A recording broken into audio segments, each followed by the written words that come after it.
ઓમ શ્રી ગણેશાય નમઃ. જય શ્રી કૃષ્ણ મિત્રો. સોમવારની શિવજીની કથા આપણે સાંભળીશું. પરમ પિતા પરમાત્મા જગતના પાલનહાર શિવ શક્તિનો જાપ કરે છે આ સંસાર. જય ભોળાનાથ. પ્રિય ભક્તો, આજે સોમવાર છે. આ વ્રત કથાને સાંભળવાથી અનંત સુખ મળે છે. કથા સાંભળનારના બધા જ પાપ અને સંકટ દૂર થાય છે તથા એમની સર્વ મનોકામનાની પૂર્તિ થાય છે. કેમ કે ભગવાન શિવને આશુતોષ કહેવાયા છે. આશુતોષ એટલે એનો મતલબ છે કે તુરંત પ્રસન્ન થનારા દેવ. માટે આ કથા પ્રસન્ન ચિત્ત મનથી સાંભળજો. વિડીયો સારો લાગે તો લાઈક અને શેર કરવાનું ભૂલશો નહીં, કારણ કે જેટલી વાર્તા શેર કરશો એટલા લોકો વાર્તા સાંભળશે અને આપણને એનું પુણ્ય ફળ મળશે. પ્રભુ મહાદેવ ખુશ થશે. ઓમ નમઃ શિવાય. હવે આપણે વાર્તા સાંભળીશું બીલીપત્રનો મહિમા અને ચંડાલિકાના શ્રાપથી મુક્તિની કથા. આ કથા પૂરી સાંભળવાથી ભગવાન અતિ પ્રસન્ન થાય છે અને ભક્તોને મનોવાંછિત ફળનું વરદાન આપે છે. એક મનોહર નામના નગરમાં સોમિની નામની એક પરમ સુંદરી બ્રાહ્મણ કન્યા હતી. જ્યારે એ યુવાન થઈ તો તેની જે બહુ જ સુંદર અને યોગ્ય વર બ્રાહ્મણ શોધી અને એના પિતાએ એના વિવાહ કરાવી દીધા. લગ્નના અમુક સમય પછી તેનો પતિ સોમિનીનો પતિ રોગથી પીડિત થઈ ગયો અને કાળના યોગથી તે મૃત્યુને પામ્યો.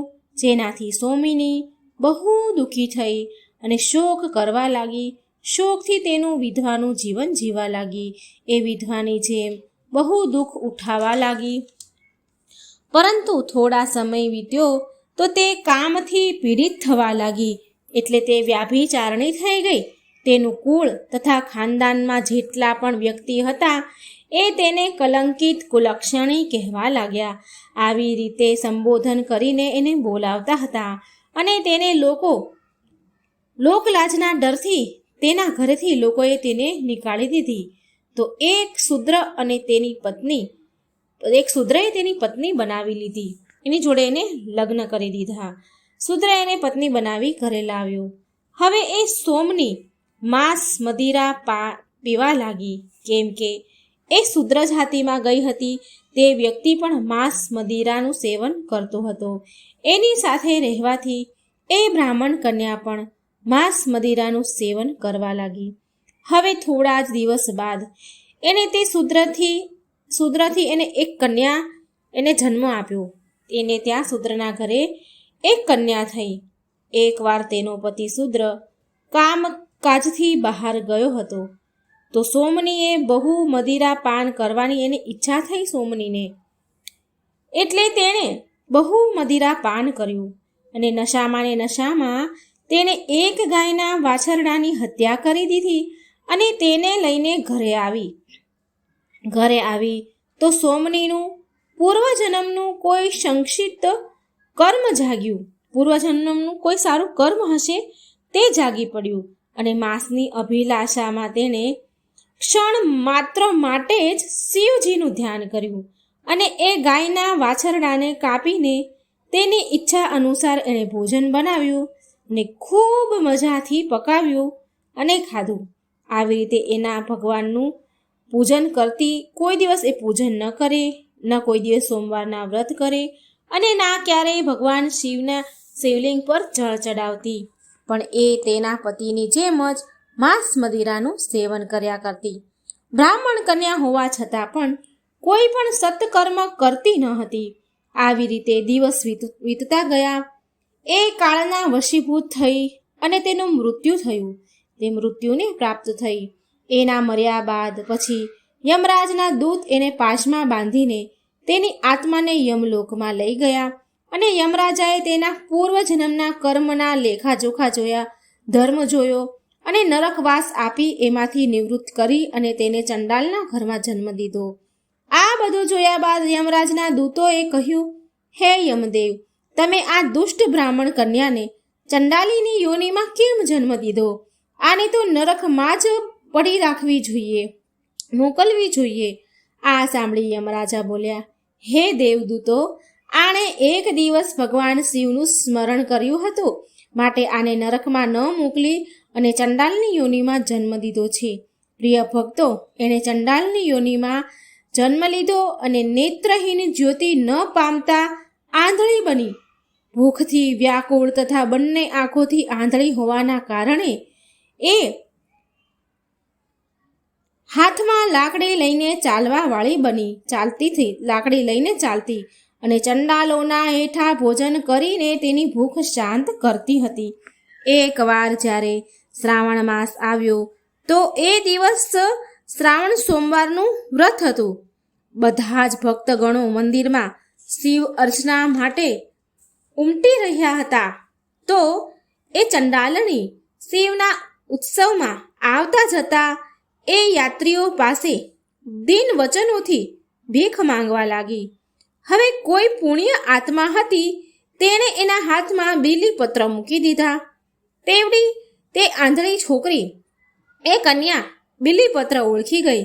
તો તેને થયું કે આ તો બીલીપત્ર છે. એને એ બીલીપત્ર દૂર ફેંકી દીધા. પણ એમાંથી એક બીલીપત્ર પાસે એક શિવલિંગ હતું, એના ઉપર પડ્યું.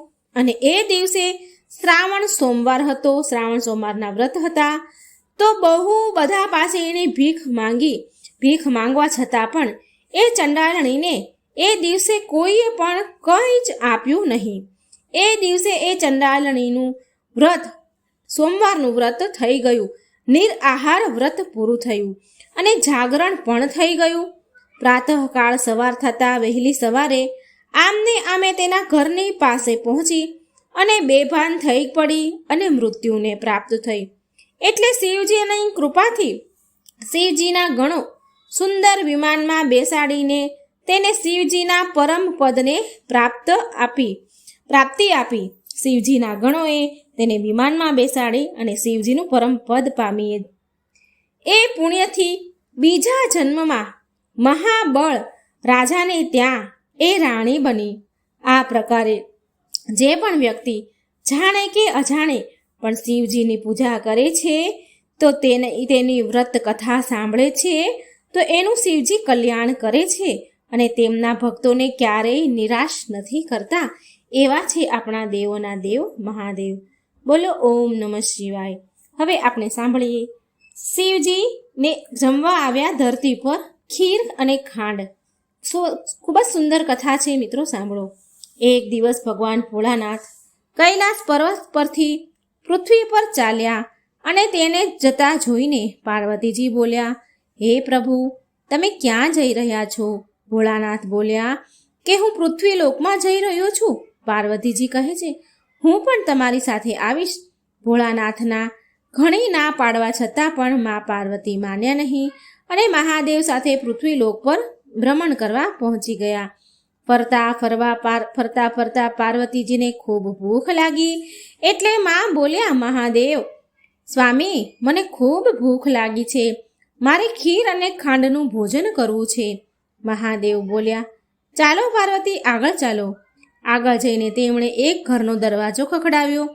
તો એક શેઠાણી બહાર આવી અને બોલી, શું જોઈએ છે મહારાજ?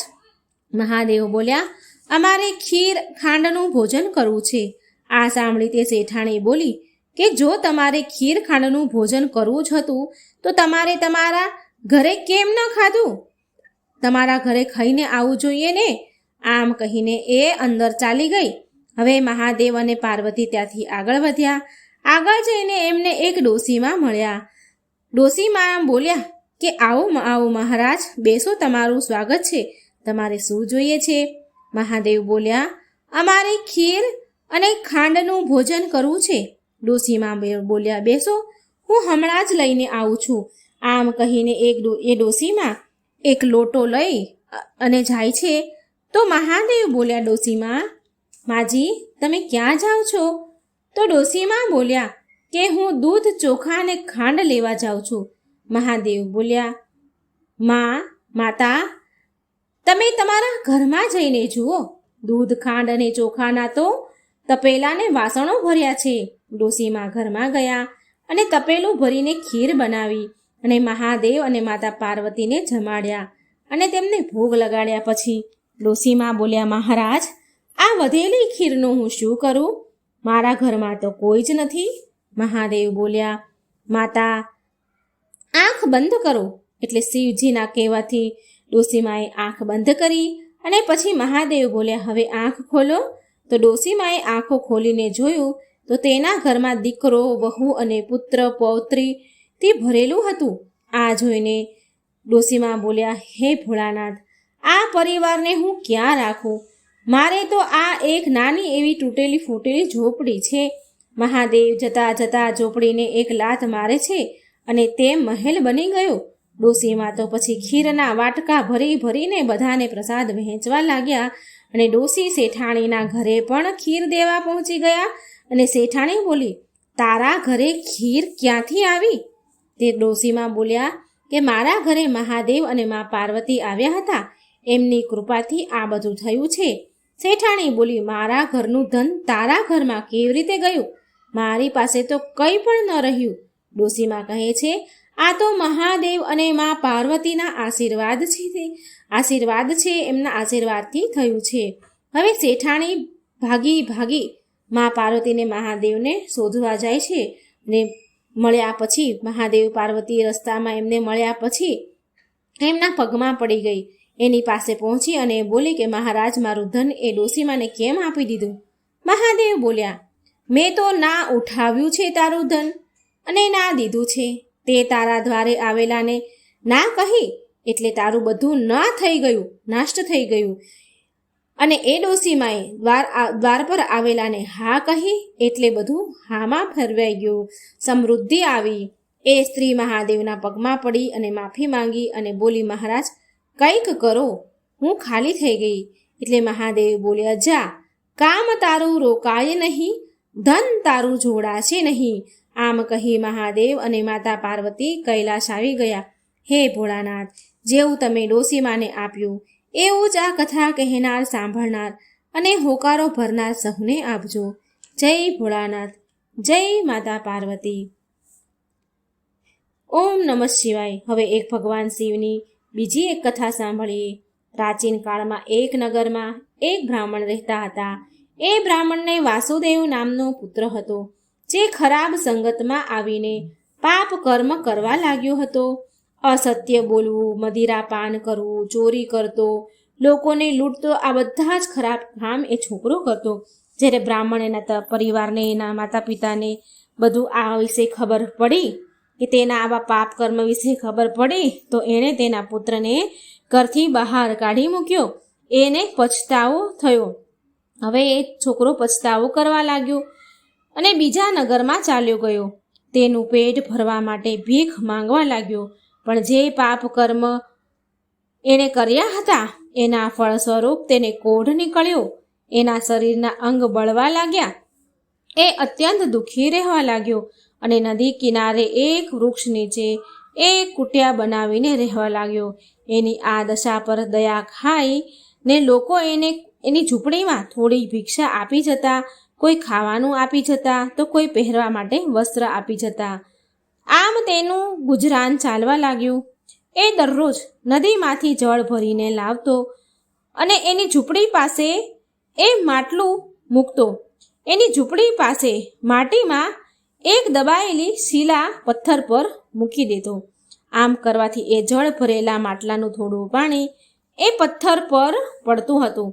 આમ એવું એની સાથે રોજ થતું હતું. રોજ પાણી લાવે અને રોજ ત્યાં ઘરની બહાર મૂકે ઝાડ પાસે અને એ પથ્થર પર થોડું પાણી ઢોળાય. એકવાર એ જ્યારે નદીમાંથી જળ ભરીને લાવ્યો અને પથ્થર પર મૂક્યું માટલું, ત્યારે તેના પ્રાણ નીકળી ગયા. એ જ સમયે યમદૂત એમને લેવા આવ્યા. ત્યારે આકાશમાંથી એક સુંદર વિમાન ઉતર્યું અને એ વિમાનમાં શિવદૂત આવ્યા અને યમદૂતોને બોલ્યા કે તમે આને નહીં લઈ જઈ શકો. આ નર્કનો અધિકારી નથી પણ શિવલોકનો અધિકારી છે. યમદૂત બોલ્યા કે આ આદમીએ એની પૂરી જિંદગી, એની પૂરી ઉંમર પાપ જ કર્યા છે. એના પાપ કર્મના ફળ સ્વરૂપ આના પરિવારે પણ એને ત્યાગી દીધો છે, માટે આ નર્કનો યોગ્ય છે. આ સાંભળી શિવદૂત બોલ્યા કે આણે ભગવાન શિવને જળ અર્પણ કર્યું છે. આ જે વૃક્ષ નીચે દબાયેલો પથ્થર છે ને, એ કોઈ સાધારણ પથ્થર નથી, પરંતુ શિવલિંગ છે. આ ઘણા સમયથી અહીં બિરાજમાન છે. આ વાત કોઈને પણ ખબર નથી, કોઈ જાણતું નથી. આ બ્રાહ્મણે અજાણતા જ ભલે ને, પણ પૂરો મહિનો મહાદેવને જળ ચડાવ્યું છે, માટે આ યમલોકનો નહીં પણ શિવલોકનો અધિકારી બની ગયો છે. આમ કહીને શિવદૂત અને એને વિમાનમાં બેસાડીને શિવલોક લઈ ગયા. આવી રીતે મિત્રો, જે વ્યક્તિ મહાદેવને જળ અર્પણ કરે છે, ભોળાનાથનો મંત્ર ઓમ નમઃ શિવાયનો જાપ કરે છે, આ કથાને સાંભળે છે અને સંભળાવે છે, એ શિવલોકને પ્રાપ્ત થાય છે. હર હર મહાદેવ. હવે આપણે સાંભળીશું એક કંજૂસ ડોસી અને શંકર ભગવાનની કથા. પ્રિય મિત્રો, આજે હું તમને એક એવી ડોસીમાની વાર્તા કહેવા જઈ રહી છું, જે છે તો શિવ ભક્ત પણ હદથી પાર કંજૂસ છે. બહુ સમય પહેલાંની વાત છે. એક ગામમાં એક વૃદ્ધ ડોસીમાં રહેતા હતા. તે આખો દિવસ મહાદેવના નામની માળા જપ્યા કરતા હતા, શિવજીની પૂજા અર્ચના કર્યા કરતા હતા. પણ તે ડોસીમાં એક કમી હતી, એક બુરાઈ હતી કે તે બહુ જ કંજૂસ હતા. ક્યારેય કોઈને રોટલીનો એક ટુકડો પણ ન આપે. દાન પુણ્ય કરવું તેના સ્વભાવમાં જ ન હતું. કંજૂસ ડોસીમાની પાડોશણ જ્યારે તેને કહે કે માજી, તમારું પરલોક સુધારવા માટે કંઈક દાન પુણ્ય કરો, એટલે ડોસી જવાબમાં કહે પાડોશણને કે હું તો ભોળાનાથની બહુ મોટી ભક્ત છું, મારે દાન પુણ્ય કરવાની શું જરૂરત છે? મારા માટે તો શિવલોકના દરબાર ખુલ્લા છે. પણ અહંકારમાં ચોર એ ડોસીમાં એ જાણતા ન હતા કે કોઈ પણ ધર્મમાં દાનનું બહુ મહત્વ છે. કોઈ પણ ધર્મમાં. અને કોઈ ભૂખ્યા પ્રાણી વ્યક્તિને ભોજન કરાવવું તે સૌથી મોટો પુણ્યનું કામ છે. જ્યારે પાડોશીની વાત સાંભળી, પાડોશીની વાતમાં ડોસીમાએ ધ્યાન ન આપ્યું, તો સ્વયં ભોળાનાથે બીડું ઉઠાવ્યું. સ્વયં ભોળાનાથે આ ડોસીમાને સુધારવાનું બીડું ઉઠાવ્યું. ભોળાનાથે વિચાર્યું કે ગરડા ડોસી મારી ભક્ત છે, જો મેં તેને સાચો રસ્તો ન બતાવ્યો તો મારા ભક્તને મારા પરથી વિશ્વાસ ઉડી જશે, વિશ્વાસ નહીં રહે મારા ઉપર. આમ વિચાર કરી ભોળાનાથે ગરીબ ભિખારીનો વેશ ધારણ કર્યો અને ભગવાન ભિખારી બની કંજૂસ ડોસીમાના ઘરે પહોંચી ગયા. દરવાજો ખખડાવ્યો એટલે ડોસીમાએ દરવાજો ખોલ્યો તો ડોસીમાએ ભિખારીને જોયા એટલે શિવજી હતા. ડોસીમા બોલ્યા, ભાઈ, હમણાં હું વ્યસ્ત છું, ઘરના બધા જ કામકાજ પડ્યા છે, તું પછી આવજે. ભોળાનાથ પાછા ત્યાંથી ચાલ્યા ગયા. થોડી કલાક ગયા પછી પાછા ભિખારીના રૂપમાં તે ડોસીના ઘરે આવ્યા ભોળાનાથ અને બોલ્યા, માં, મને કંઈક ખાવાનું આપો, હું બહુ દિવસથી ભૂખ્યો છું. તે ડોસીમાં તો કંજૂસ અને ચાલાક પણ હતા, એટલે ફરી બહાનું કાઢીને ભિખારીને પાછો કાઢ્યો. પણ ભોળાનાથે પણ હાર ન માની. ભિખારી સ્વરૂપમાં ભોળાનાથ સ્વયં રાતના સમયે પાછા આવ્યા અને દરવાજો ખખડાવવા લાગ્યા. ડોસીમાં દરવાજો ખોલ્યો તે ભિખારીને જોયો, છતાં પણ ડોસીનું હૃદય પીગળ્યું નહીં અને ડોસી બોલી, બાબા, બધું જ ભોજન સમાપ્ત થઈ ગયું છે, કંઈ જ ખાવાનું નથી, પછી આવજે. ભોળાનાથ નિરાશ થઈને પાછા ચાલ્યા ગયા. પણ ભોળાનાથે તો હજી પણ હાર ન માની. બીજે દિવસે સવારે ફરી તેના ઘરે ભીખ માંગવા ચાલ્યા ગયા અને બોલ્યા કે કંઈક ખાવાનું આપો ને માં, કંઈ વધ્યું ઘટ્યું હોય મને આપી દો, હું બહુ દિવસથી ભૂખ્યો છું, થોડી દયા કરો માં. ફરીથી ભિખારીને દરવાજા પાસે આવેલો જોઈને ડોસીમાં તો બહુ ગુસ્સે થયા અને ભિખારીને જેમ ને તેમ બોલવા લાગ્યા. ડોસીમાં બોલ્યા કે તને શરમ નથી આવતી? કેમ વારે વારે આવી જાય છે? જા અહીંથી, કંઈ નથી. મહાદેવ ત્યાંથી પાછા ચાલ્યા ગયા. આ સાંભળીને થોડા દિવસ પછી ડોસીમાનો જીવનકાળનો સમય પૂરો થવા આવ્યો. યમલોકમાંથી 2 દૂત ડોસીને લેવા આવ્યા. યમદૂતોને જોઈને ડોસીમાની આત્મા બોલી યમદૂતોને કહે છે કે તમે લોકો અહીં કેમ આવ્યો છો? મારે તો શિવલોક જવું છે. હું તો રોજ સવાર સાંજ ભોળાનાથનું સ્મરણ કરું છું, પૂજા પાઠ કરતી હતી. યમદૂત બોલ્યા કે માત્ર શિવજીની પૂજા કરવાથી કંઈ નથી થતું, સાથે સારા કર્મ પણ કરવા પડે છે, પુણ્ય દાન પણ કરવા પડે છે. તમે ક્યાં પુણ્યનું કામ કર્યું છે? યમદૂતોની વાત સાંભળી ડોશીમાં બોલ્યા, ઠીક છે, મને એકવાર મહાદેવના દર્શન કરાવી દો. યમદૂતો બોલ્યા, સારું સારું, ઠીક છે. યમદૂતો ડોશીને લઈને શિવલોક ગયા, કૈલાસ ગયા. મહાદેવને જોઈને ડોશીમાં ભગવાનના પગમાં પડી ગયા અને કરગરવા લાગ્યા કે પ્રભુ, હું તો દિવસ રાત તમારા નામની માળા જપતી હતી, તો પછી મને શિવલોકમાં પ્રવેશનો અધિકાર કેમ ન આપ્યો? મહાદેવ ડોશીમાને સમજાવતા કહે છે કે માજી, તમે મારી ભક્તિ તો કરી છે, પણ એ કાફી નથી, એટલી જરૂર બરાબર નથી. દાન પુણ્ય કરવું એ સૌથી મોટો ધર્મ છે. ખાલી ભક્તિ કરવી કાફી નથી હોતી, દાન પુણ્ય પણ કરવા પડે છે, અને એ જ મોટો ધર્મ છે. અને માજી, તમે તમારા જીવનકાળમાં અન્નનો એક દાણો પણ કોઈને નથી આપ્યો, ક્યારેય કોઈ ભૂખ્યાને ભોજન નથી કરાવ્યા. માજી, હું તમારા દ્વાર પર 4 વાર આવ્યો ભિક્ષા લેવા, પણ તમે મને બધી જ વખત બહાનું બનાવીને પાછો કાઢ્યો. તારી કંજૂસી જ તારા શિવલોકના રસ્તાની બાધા બની. ડોશીમાની આંખોમાંથી તો દડ આંસુની ધારા વહેવા લાગી. ડોશી બોલ્યા, પ્રભુ, મને માફ કરી દો, મારાથી બહુ જ મોટી ભૂલ થઈ ગઈ છે. મારી આંખો પર પડદો પડ્યો હતો. પ્રભુ, મને એક મોકો આપો. મહાદેવને માજી ઉપર દયા આવી ગઈ. મહાદેવ બોલ્યા, ઠીક છે માજી, હું તમને એક અવસર આપું છું. ફરી તમે ધરતી પર જાઓ, ત્યાં જઈને પુણ્યનું કાર્ય કરો. 7 દિવસની અવધિ છે તમારી પાસે. આ 7 દિવસની અવધિનો જેટલો ઉપયોગ કરી શકો એટલો ઉપયોગ તમે કરી લો. ડોશીમાં તો ખુશ થઈ ગયા અને પાછા તેના શરીરમાં ધરતી પર આવી ગયા. એમની આત્મા એમના શરીરમાં આવી ગઈ અને હવે તો ડોશીમાં સુધરી ગયા. તેનું જીવન બદલી ગયું. ડોશીમાં રોજ દાન પુણ્ય કરવા લાગ્યા. હવે કોઈ પણ ભિખારી તેના દરવાજા પર આવે તો હલવા, પૂરી અને જાતના પકવાન બનાવીને તેને પ્રેમથી ખવડાવતી. રોજ સારું જમવાનું બનાવીને રસ્તા પર બેસેલા ભિખારીઓને રોજ જમાડવા એ ડોશીમાં જતા. ગાયોને ઘાસચારો નાખતા, પક્ષીઓને ચણ નાખતા. 1 અઠવાડિયા સુધી ડોશીમાએ ખૂબ પુણ્ય કર્યું, ખૂબ પુણ્ય કમાયા. મરતા પહેલા ડોશીમાએ ઘરની બધી જ વસ્તુ, વાસણ, કપડાં, અનાજ અને ત્યાં સુધી કે સોનાના ઘરેણાં ગરીબોમાં વહેંચી દીધા. હવે ડોશીમાના 7 દિવસ પૂરા થયા. મૃત્યુનો સમય આવતા જ દેહ ત્યાગી દીધો અને શિવલોક ચાલ્યા ગયા. અને આ પ્રકારે કંજૂસ ડોશીમાનું ભોળાનાથે જીવન બદલી નાખ્યું. બોલો હર હર મહાદેવ, ભોળાનાથની જય. શિવજીનો ગુસ્સો. શિવજીને કેમ ક્રોધ આવ્યો આખરે? તો આ વાર્તા પૂરી અંત સુધી સાંભળજો. એક સમયની વાત છે. શ્રીપુર નામના એક ગામમાં રામેશ્વર નામનો એક બ્રાહ્મણ તેની માતા સાથે રહેતો હતો. રામેશ્વર દિવસ રાત ભગવાન શિવની ભક્તિ કર્યા કરતો હતો. તે ભગવાન શિવને ખૂબ માનતો હતો.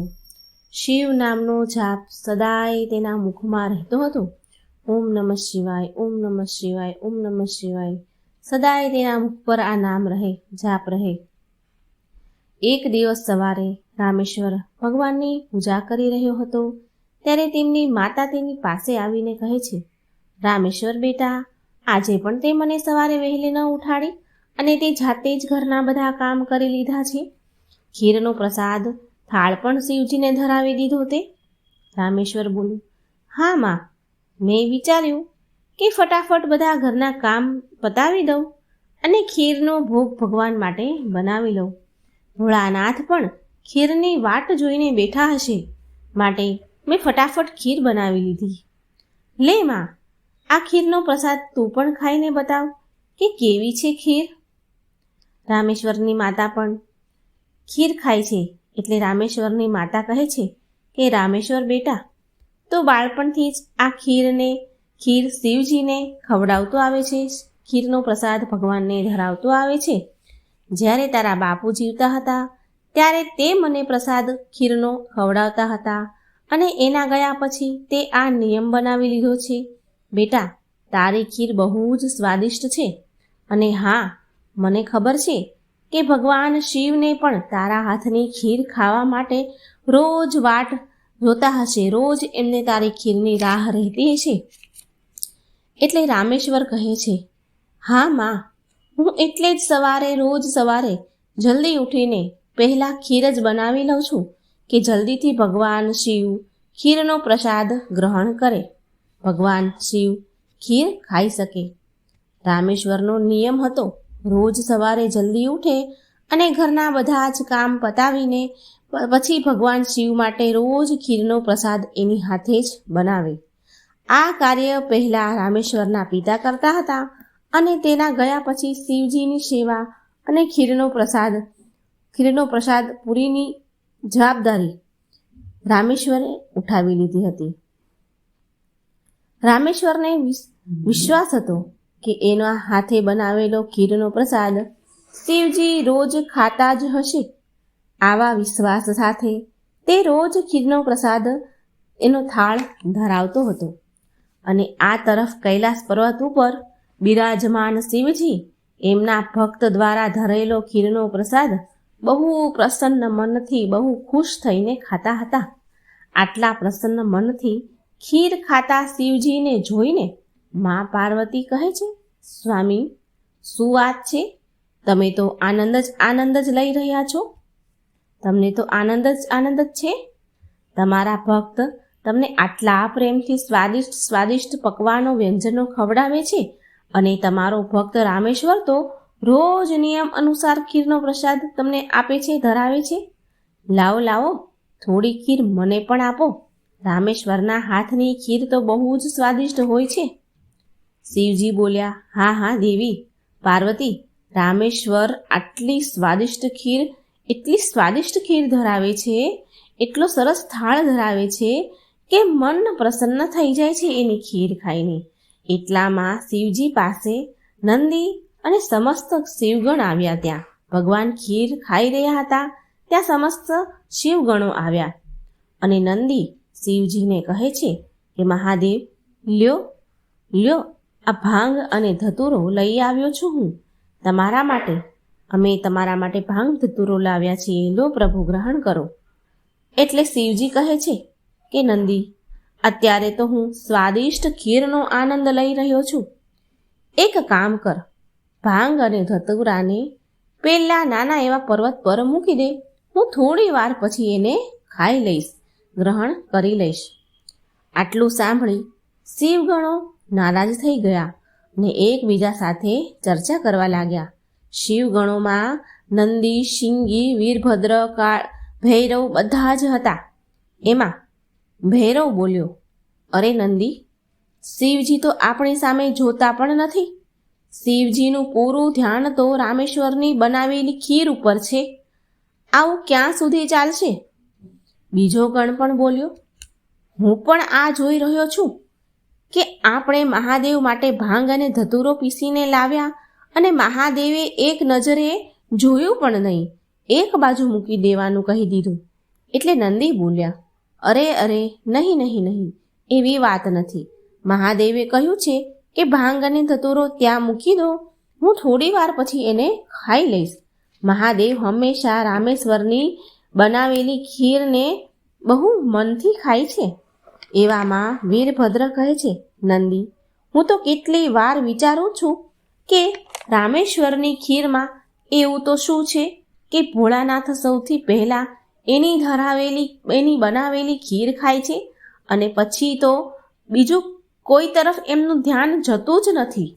હમણાં જ તો આપણે ભાંગ અને ધતુરો લઈને આવ્યા અને ભોળાનાથે જોયા વગર જ એક બાજુ મૂકી દેવાનું આપણને કહી દીધું. નંદી બોલ્યા કે હા ભૈરવ, તું સાચું કહે છે કે શિવજીની તો ભાંગ ધતુરો એટલો બધો પ્રિય છે, છતાં પણ રામેશ્વરની ખીર સિવાય આ સમયે એમને બીજું કંઈ દેખાતું જ નથી, બીજું કંઈ વહાલું નથી. એટલે વીરભદ્ર બોલ્યા કે તો નંદી, હવે શું કરીએ આપણે કે રામેશ્વર પરથી શિવજીનું ધ્યાન ભટકી જાય ને આપણા ઉપર આવી જાય. નંદીજી બોલ્યા કે એક રસ્તો છે. નંદીએ પછી બધા જ ગણોના કાનમાં એક યોજના કહી અને યોજના કહ્યા બાદ ત્યાર પછી નંદી સહિત બધા જ ગણો પૃથ્વી પર આવ્યા અને બધાએ બ્રાહ્મણનું સ્વરૂપ લીધું, ધારણ કર્યું અને એ બધા રામેશ્વર પાસે પહોંચી ગયા. એ સમયે રામેશ્વર ખીરનો પ્રસાદ માટે બજારમાંથી સામગ્રી લઈ રહ્યો હતો. બજારમાં જ હતો. બ્રાહ્મણ વેશમાં આવેલા નંદી, ભૈરવ, સિંગી, વીરભદ્ર બધા જ રામેશ્વર પાસે આવ્યા અને કહ્યું કે રામેશ્વર, તું અમને નથી ઓળખતો, પણ અમે તને સારી રીતે ઓળખીએ છીએ. તું ભગવાન શિવનો ભક્ત છો અને રોજ તેને ખીરનો પ્રસાદ શિવજીને ધરાવે છે તું. રામેશ્વર બોલ્યો, હા બ્રાહ્મણદેવ, તમે તો બધું જ જાણો છો. બીજો ગણ બોલ્યો કે હા રામેશ્વર, અમે તારા વિશે બધું જ જાણીએ છીએ, માટે જ અમે તારી પાસે આવ્યા છીએ. અમને ખબર છે કે તું મહાદેવનો પરમ ભક્ત છે, પણ શું તને એ ખબર છે કે મહાદેવ હવે રોજ ખીર ખાઈને અબખે આવી ગયા છે? હવે ખીર એમને નથી પસંદ. રોજ ખીર ખાઈને હવે થાકી ગયા છે. માટે હવે તું થોડા દિવસ માટે ખીરનો ભોગ ધરાવવાનો રોકી દે. રામેશ્વર, તું એક કામ કર, તું મહાદેવને અઠવાડિયામાં એક જ વાર ખીરનો થાળ ધરાવ, ખીરનો પ્રસાદ બનાવીને ધરાવ. એનાથી મહાદેવને ખીરનો વધારે સ્વાદ આવશે. હવે મહાદેવને તો કેટલા બધા ભક્ત પૂજે છે, મહાદેવને એટલા બધા ભક્ત થાળ ધરાવે છે, ભોગ ધરાવે છે. એમના દ્વારા ધરાવેલા ભોગને ખાઈને એમને પેટ બહુ ભરાઈ જાય છે. જો તું અઠવાડિયામાં એકવાર ખીરનો ભોગ લગાવીશ તો શિવજીને તારી ખીરની રાહ રહેશે. એ તારી ખીરની વાટ જોશે અને વધારે આનંદથી ખીરનો પ્રસાદ ગ્રહણ કરશે. શું રામેશ્વર, મેં સાચું કીધું ને? એટલે રામેશ્વર બોલ્યું, હા, આ વાત તો તમે બરાબર કહી બ્રાહ્મણદેવ. આ વિષય પર તો મેં ક્યારેય વિચાર જ ન કર્યો. હું એક કામ કરું છું કે હું અઠવાડિયામાં એક જ વાર ભગવાનને ખીરનો થાળ ધરાવીશ, જેથી શિવજી બીજા ભક્તોનો પણ પ્રસાદ ગ્રહણ કરી શકે અને એમને મારી ખીરના મનથી રાહ જુએ. ભોળો પરમેશ્વર શિવગણોની વાતોમાં આવી ગયો. શિવગણ ખુશ થઈને કૈલાસ પર પાછા આવી ગયા. હવે રોજ શિવજી રામેશ્વરની ખીરની રાહ જોઈને બેઠા હતા. રોજ રાહ જોવા લાગ્યા કે ક્યારે રામેશ્વર ખીરનો ભોગ ધરાવે અને ક્યારે હું ખીર ખાઉં. પણ કેટલા દિવસ સુધી રામેશ્વર તો ખીરનો ભોગ બનાવ્યો જ નહીં. તો શિવજીને ખીર ખાવા ક્યાંથી મળે? હવે અઠવાડિયામાં એક દિવસ જ રામેશ્વર ખીરનો ભોગ લગાવે છે શિવજીને, અને પછી શિવજીએ એ દિવસે ખીર ખાધી અને પછી પાછા થોડા દિવસ ફરી ગયા. શિવજીને ખીર ન મળી તો ભગવાન શિવ વિચારવા લાગ્યા કે રામેશ્વર તો મને રોજ ખીર ધરાવતો હતો અને હવે અઠવાડિયામાં એક જ વાર કેમ ધરાવે છે? શિવજીએ એમની આંખો બંધ કરી અને બધી જ હકીકત એમને જાણી લીધી. તેમને બધી ખબર પડી ગઈ. શિવગણોની જે કરતૂત હતી એ એમને ખબર પડી ગઈ અને આંખ ખોલી અને ભગવાન તો બહુ ગુસ્સે થયા. શિવજી તો એની આંખો તો લાલ પીળી થવા લાગી. ભગવાન શિવજીની આંખો લાલ ચોળ થઈ અને શિવગણો પર બહુ એમને ગુસ્સો આવ્યો.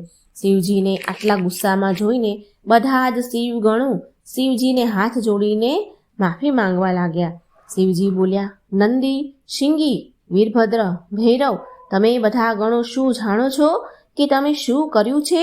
મારા ભક્ત રામેશ્વર દ્વારા અર્પણ કરેલી ખીર મને કેટલી પ્રિય છે અને તમે બધાએ શું કર્યું? અને તમે રોજ એને ખીરનો ભોગ ધરાવવા માટે ના કહી દીધી. એટલે ગણોએ માફી માંગી કે હે મહાદેવ, અમને માફ કરી દો, અમારાથી ભૂલ થઈ ગઈ છે. હે ગણો કહે છે, મહાદેવ, જ્યારે અમે તમને ખીર ખાતા જોતા હતા તો અમે એમ વિચારતા હતા કે તમે અમારી તરફ ધ્યાન નથી આપી રહ્યા, તમે અમારી તરફ નથી જોઈ રહ્યા. શિવજી બોલ્યા કે અચ્છા, તો આ કારણ છે. પણ તમે બધા એ નથી જાણતા કે મારો પ્રેમ મારા બધા જ ભક્તો માટે એક સમાન છે. હું તમને ગણોને કેવી રીતે ભૂલી શકું? તમે તો મારા હૃદયમાં વાસ કરો છો. તમે બધા તો મારી જ શક્તિ દ્વારા ઉત્પન્ન થયા છો. સંસારમાં પ્રત્યેક ભક્ત મને એક સમાન પ્રિય છે અને પ્રત્યેક ભક્તના હૃદયમાં હું જ વિદ્યમાન છું. માટે મારો પ્રેમ ક્યારેય પણ ઓછો કે વધારે નથી થઈ શકતો. માતા પિતા માટે તો એમના બધા જ બાળકો માટે પ્રેમ એક સમાન હોય છે, તો પછી તમે કેવી રીતે આ ભૂલી શકો? ભગવાન શિવની વાત સાંભળીને બધા જ શિવગણ સમજી ગયા કે એમણે કેટલી મોટી ભૂલ કરી દીધી છે. સાચે જ ભગવાન શિવ માટે એમના ભક્તોનો પ્રેમ એક સમાન હોય છે.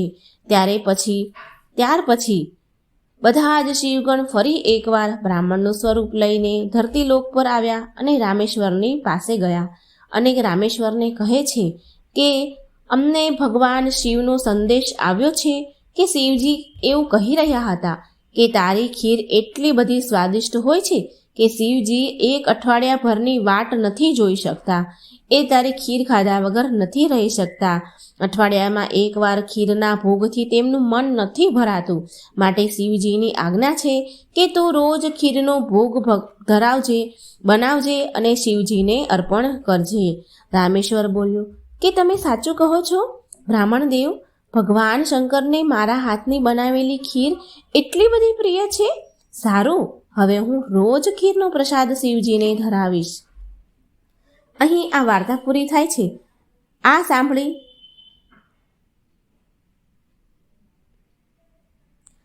સાંભળીને રામેશ્વર બહુ ખુશ થયા.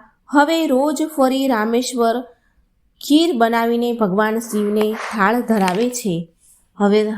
હવે તો સમસ્ત શિવગણ પણ રામેશ્વરની ધરેલી ખીરનો પ્રસાદ બહુ આનંદથી ખૂબ પેટ ભરીને ખાય છે. ભગવાન શિવ અને મા પાર્વતી ગણોને આવી રીતે ખીર ખાતા જોઈને મંદ મંદ હસવા લાગ્યા. ભગવાન શિવે એમના પરમ ભક્ત રામેશ્વરને બધી જ સુખ સુવિધા પૂર્ણ કરી દીધી. બધી રીતે એને સુખ સંપત્તિ શાંતિ આપી અને તેના જીવનમાં ક્યારેય કોઈ કઠણાઈ મુશ્કેલીઓ ન આવી. રામેશ્વરના લગ્ન બહુ જ સુશીલ અને સુંદર કન્યા સાથે થયા અને થોડા વર્ષ પછી એના ઘરે 2 બાળકોનો જન્મ થયો. રામેશ્વર તેના પરિવાર સાથે સંપૂર્ણ જીવન ખુશી ખુશી જીવ્યો અને રામેશ્વરને અંતમાં મોક્ષ પ્રાપ્ત થયો. તો મિત્રો, અહીં વાર્તા પૂરી થાય છે અને આ વાર્તામાંથી એવું જાણવા મળે છે કે ભાવથી કરેલી ભક્તિ ભગવાન પાસે પહોંચી જ જાય છે. જે પણ મનથી આપણે આપણી શક્તિ પ્રમાણે જે પણ આપણે પ્રભુને અર્પણ કરીએ છીએ તો એ ભગવાન જરૂર સ્વીકારે છે. મિત્રો, જો મારી વાર્તા સારી લાગે તો લાઈક અને શેર કરજો. મારી ચેનલને સબસ્ક્રાઈબ જરૂર કરજો. આ વાર્તા એક વાંઝણી સ્ત્રીની છે, નિસંતાન સ્ત્રી છે. મિત્રો, આ કહાની ખૂબ જ રસપ્રદ છે. તમે ધ્યાનથી અને પૂરી સાંભળજો. ઘણા સમય પહેલાની વાત છે. એક ગામમાં 2 ભાઈ રહેતા હતા. બંને ભાઈ ધંધો કરતા હતા અને સુખી હતા. એક ભાઈને સંતાન હતું નહીં અને એક ભાઈને સંતાન સુખ હતું. મોટા ભાઈને સંતાન હતા અને નાના ભાઈને સંતાન ન હતા. આ બંને ભાઈની પત્નીઓ ખૂબ જ સુંદર હતી, પણ બેવના સ્વભાવ અલગ અલગ હતા. જે નાના ભાઈની વહુ હતી તે બહુ સંસ્કારી હતી. સવારે 4 વાગે ઉઠે, ભગવાનની સેવા પૂજા કરે અને ઘરમાં આખો દિવસ કામ કરે અને રોજ સમય નીકાળીને ભગવાન શિવજીના મંદિરે જઈ ભજન કીર્તન કરે અને ઘરે કોઈ મહેમાન આવે તો તેને બહુ માનપૂર્વક આવકાર આપે અને સેવા ચાકરી કરે. આવા સરસ સ્વભાવના કારણે તેના ગુણોની ચર્ચા બહુ દૂર દૂર થતી. આખા ગામમાં બધા એની વખાણ કરતા, પ્રશંસા કરતા. અને જે મોટી વહુ હતી તે કંઈક કરતી જ ન હતી. સંસ્કારી ન હતી, ના કોઈ દિવસ પૂજા પાઠ કરે, ના મંદિરે જતી હતી, ના ઘરના કામ કરે. આખો દિવસ તેના શરીરને સુંદર બનાવી રહે. ક્યારેક આ શિંગાર કરે તો ક્યારેક પેલો શિંગાર કરે, નવી નવી જાતની સાડીઓ પહેરે, નવા નવા ઘરેણાં પહેરે.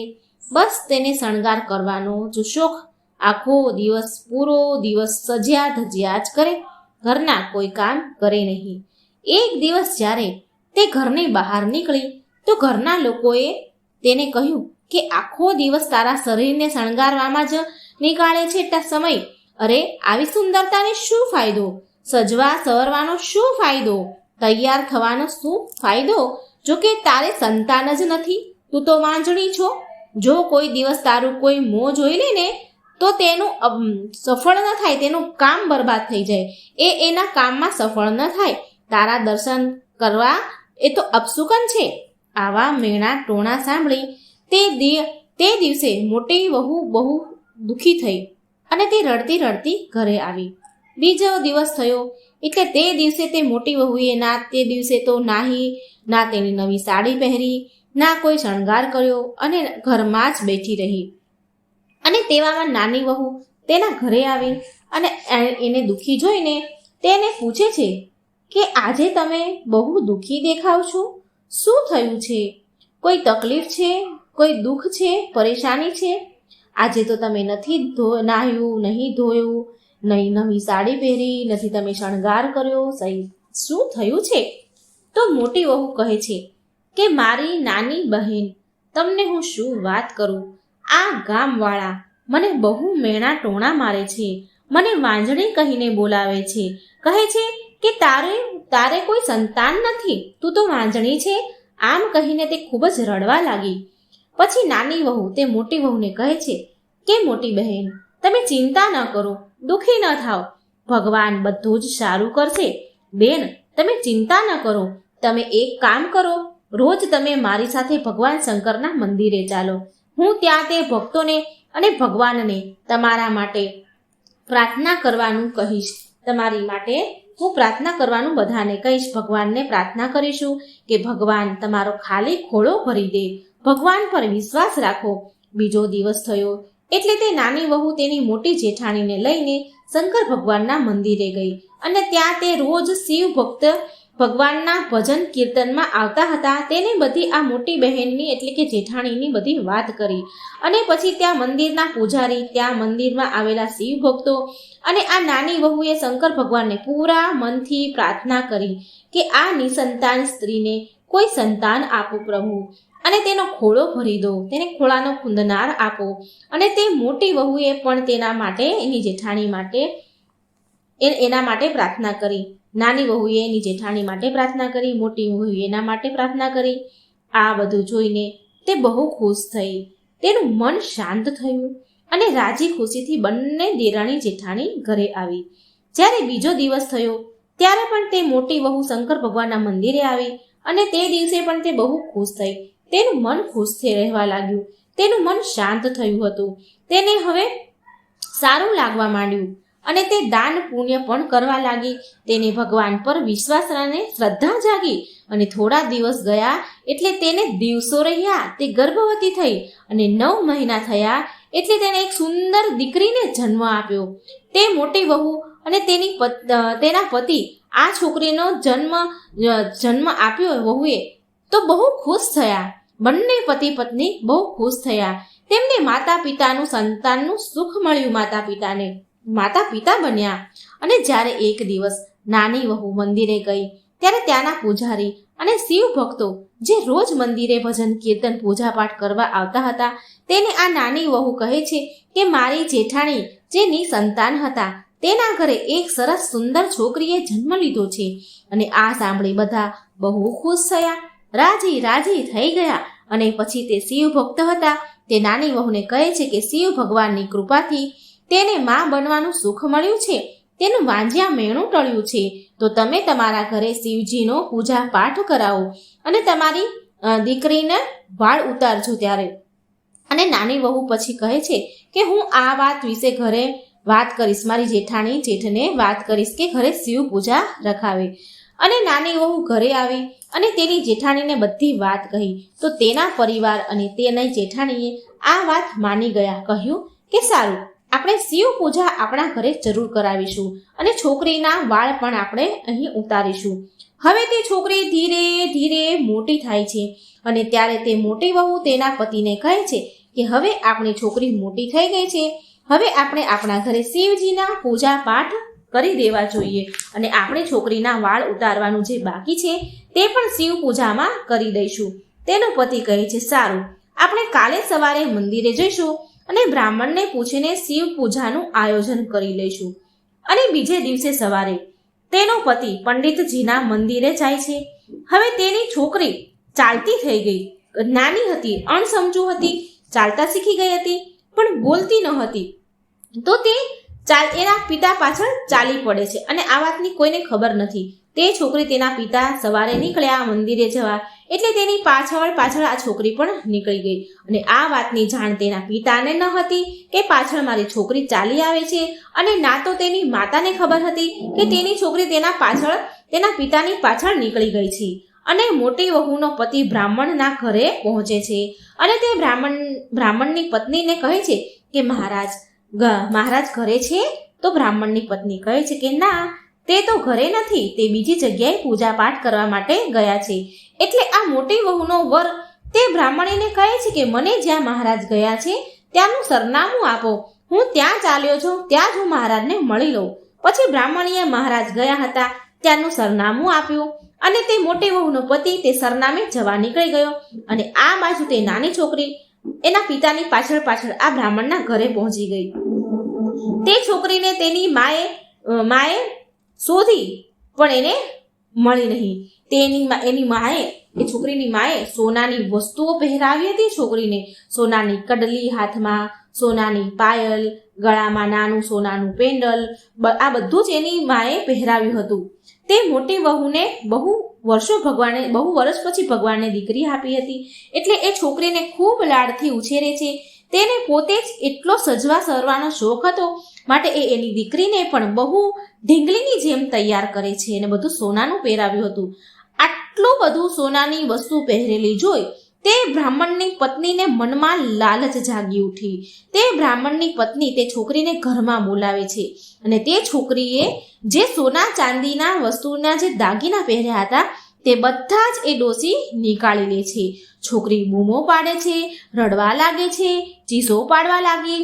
એટલે તે બ્રાહ્મણની પત્નીએ તેનું મોં દબાવી રાખ્યું અને તેના ઘરેણા કાઢવા લાગી અને બળજબરી કરતા તે છોકરી નીચે જમીન પર બહુ જોરમાં પડી અને તે છોકરી ત્યાં જ મરી જાય છે.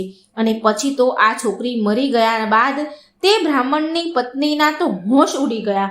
તેને પરસેવો છૂટવા લાગ્યો. એ વિચારવા લાગી કે અરે આ શું થઈ ગયું, આ તો મરી ગઈ, હવે શું થશે? એ તો ગભરાવા લાગી. થોડી વાર થયું ત્યાં તો બ્રાહ્મણ ઘરે આવ્યા. તે બ્રાહ્મણે આ છોકરીને જમીન પર પડેલી જોઈ એટલે તે બ્રાહ્મણે તેની પત્નીને પૂછ્યું કે અરે આ છોકરીને શું થયું, તે આમ જમીન પર કેમ પડી છે? તેની પત્ની બ્રાહ્મણને બધી વાત કરે છે.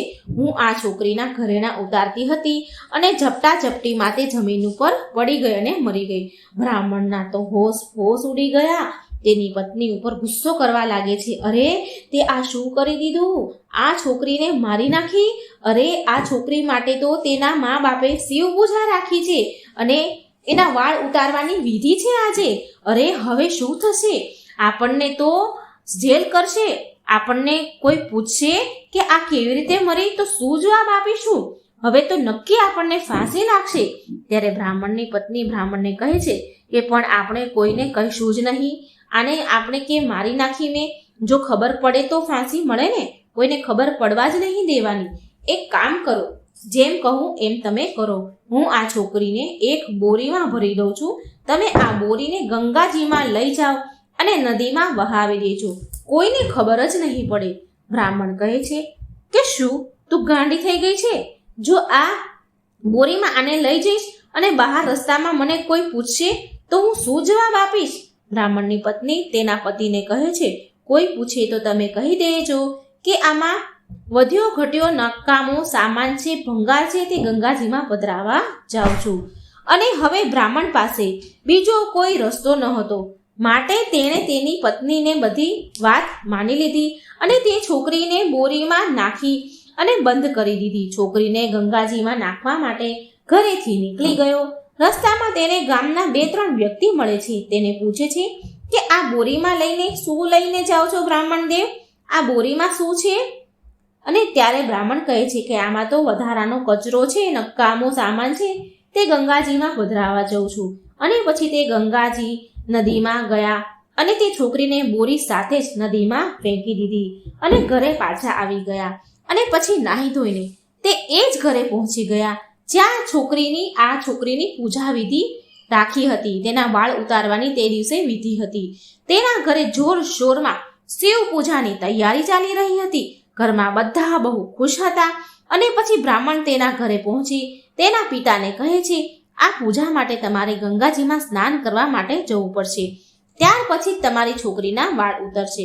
પછી આવું કહેવાથી તે છોકરીના પિતા ગંગાજીમાં નહાવા જાય છે અને તે એક જગ્યા પર સંજોગવશ પહોંચે છે જે જગ્યા પર બ્રાહ્મણે તે છોકરીને ફેંકી હોય છે નદીમાં. અને તેના પિતાએ જ્યારે ગંગાજીમાં નહાવા માટે થોડા અંદર સુધી ગયા અને તેણે પહેલી ડૂબકી લગાવી ત્યારે તે બોરી તેને અડીને પાસે આવી.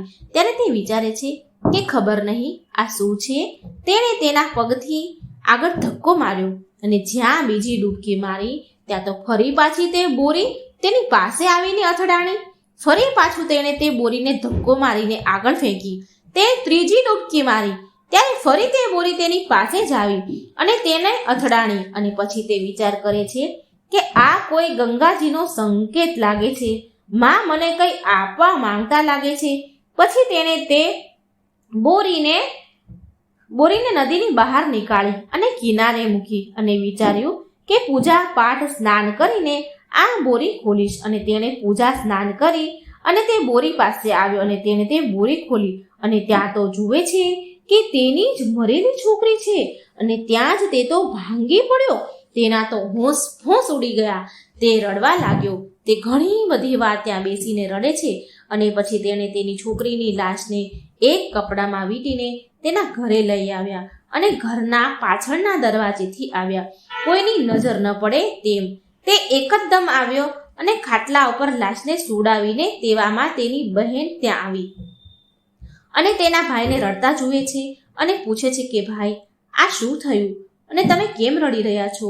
અને તેના ભાઈ પાસે બેસીને બધી વાત કહે છે. એના ભાઈએ એને બધી વાત કહે છે. બેન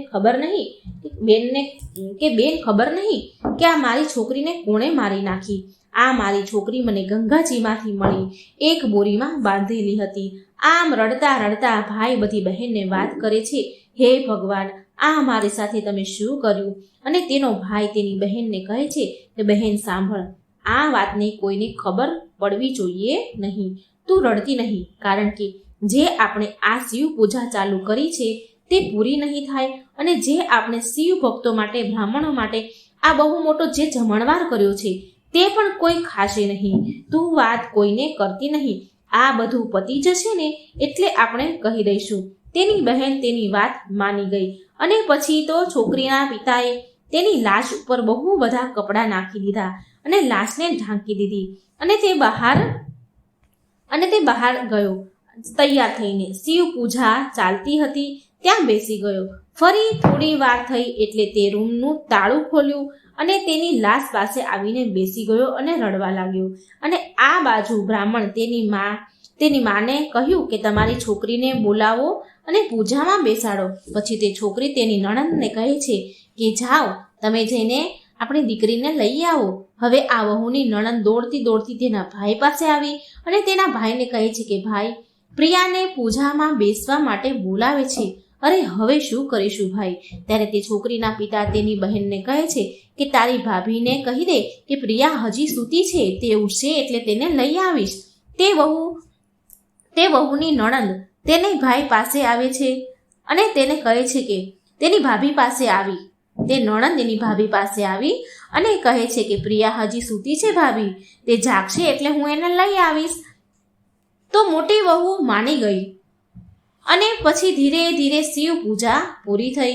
પછી બ્રાહ્મણ ફરીથી વહુને કહે છે કે હવે તો શિવ પૂજા પણ પતી ગઈ છે, તો હવે વાળ ઉતારવાની વિધિ શરૂ થશે. વિધિ શરૂ કરવાની છે. તમે તમારી દીકરીને બોલાવો, પ્રિયાને બોલાવો.